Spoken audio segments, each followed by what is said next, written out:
If you go, say you're just an average sinner, and you go to confession, and you say, bless my Father, Father, it's been whatever, since my last confession, and since that time I have whatever.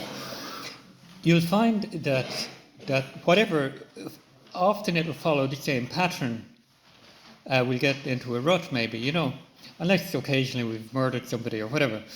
But generally, it follows the pattern of our childhood. You could nearly go back to your first confession if you can remember that. But if we look back into our motivation for what motivates our actions, usually at the bottom of it is self-interest. There's some self-interest that's being fed, and that will follow our character. Now, our temperament, we have memory, intellect, and will, and our temperament is made up of a knot that's formed by those three threads: memory, intellect, and will, if we're not living as Adam lived in the divine will.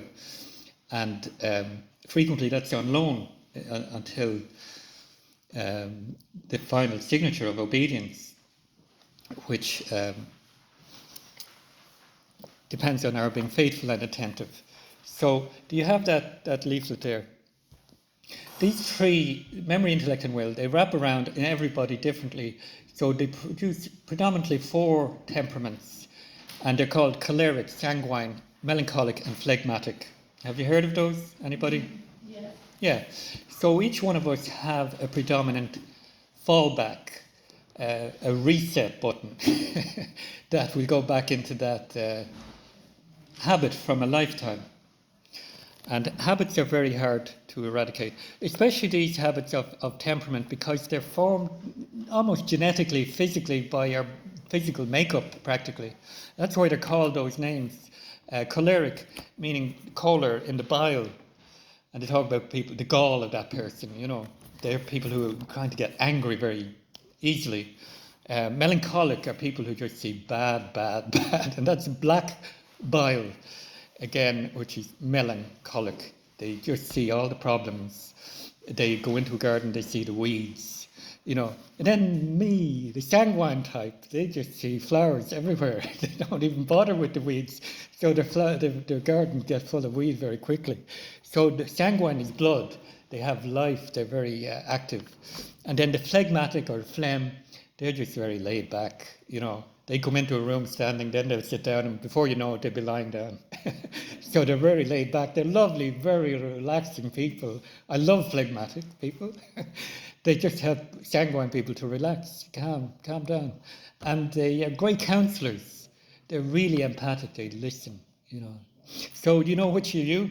And you could be a combination. But 2 combinations never occur. Hello, Louise. 2 combinations are incompatible. And that is sanguine and melancholic. They make good husband and wives because they balance each other out, like me and my wife, Agatha. So she's practically pure melancholic, very letter to law, dot the I's and cross the T's. And I'll be saying, sure, everything will be all right. So we a good combination. But so they are incompatible in one person. In other words, you can't be a sanguine melancholic, and you cannot be a phlegmatic choleric, because they're totally opposites. The choleric are full sleep, as Tom Fahey was. You remember Tom Fahey? He was choleric, and he'd say, "Ahead," and you wouldn't be asleep when Tom was talking. He'd wake you up. But a phlegmatic would say nothing. So then you don't get them in 2 people. So we'll go through this very quickly. Have people got pencils, paper, biro? There's a couple of biros here if anybody wants it. And I brought some pencils as well. Sorry, can I get a spare one? Yeah, there, take that. Oh, spare. Is there any sheets left? Anybody? Here, you can take this one, Alice.